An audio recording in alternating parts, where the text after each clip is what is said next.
my channel. Papunta tayo ngayon sa Lopez. Tara! Yung ano nga pala guys, yung Gerardo, malapit dito sa simbahan ng Lopez. Ayan sa likuran ko, simbahan ng Lopez. Tapos, andito lang siya, banda. At pagkatapos nating maghanap ng parking area, andito na tayo sa loob. Nakita lang natin to guys sa SOCMED. So alam nyo naman, lagi nating pinupuntahan ang mga kainan. At masasabi ko kasi talaga na dito sa Lopez, mas maraming mga resto compared doon sa lugar namin. Kaya dumadayo tayo dito, hindi lang para mamasyal, kundi para tikman yung mga bagong menu. Pinaserve na muna natin ang coffee habang naghihintay tayo sa mga ibang order. At siya nga pala guys, hindi kayo maiinip dito kasi may mga chessboard, may sungkaan, may mga cards, at iba pang mga laro na pwede nyong gawin dito, kaya hindi kayo maiinip dahil may mga activities na gagawin. At ito na nga pala, isa-isa ng siniserve ang mga in-order natin. Mamaya matitikman na natin kung ano ang lasa at maglalasa reveal tayo. Eto na, kain na tayo guys. So tapos na tayong kumain. Anong masasabi mo doon sa Gerardo's? Masarap ang pagkain. Lahat yes. Masarap actually. Oh, nag-advertise ka pa talaga ng crispy pata. Oo nga, masarap nga naman talaga. Ang sarap ng mga pagkain nila.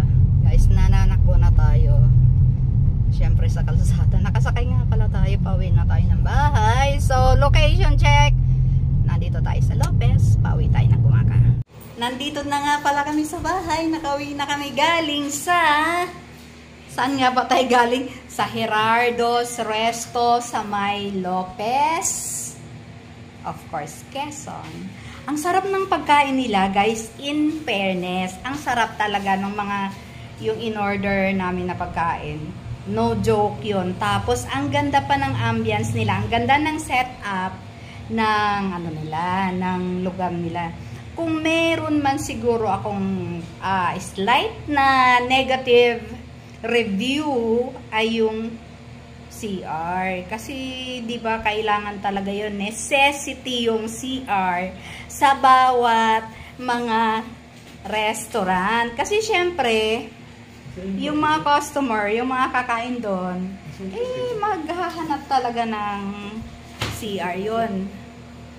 Kaso, wala Kaya, yun lang. Pero, ang sarap talaga ng foods. Tapos, ang galing pa ng mga ano doon. Yung mga nagsiserve.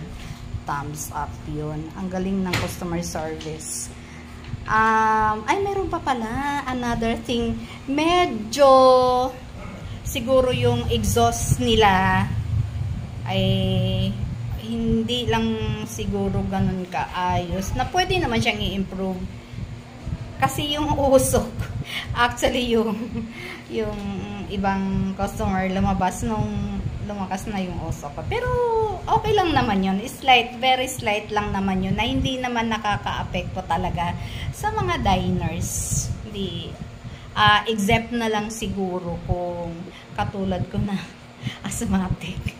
Kaya kinoment ko yun. Pero pwede naman, tulad ng nasabi ko, pwede naman i-improve yun. Kasi slight lang naman yun Kung gusto nyo nga palang matikman din yung mga na-experience namin, puntahan nyo lang sa may Lopez.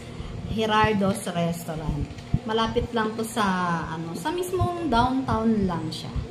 Okay, so that's it for today. I hope you enjoyed watching the vlog. But please don't forget to subscribe my channel, pastime, etc. And hit that bell for you to be notified with the next upload. Abangan nyo nga pala ang gala. Tomorrow, pupunta kami ng... Ay, saan nga ba yun? Saan nga ba yung pupunta natin bukas? Sa farm ko sa may Dolores, Quezon.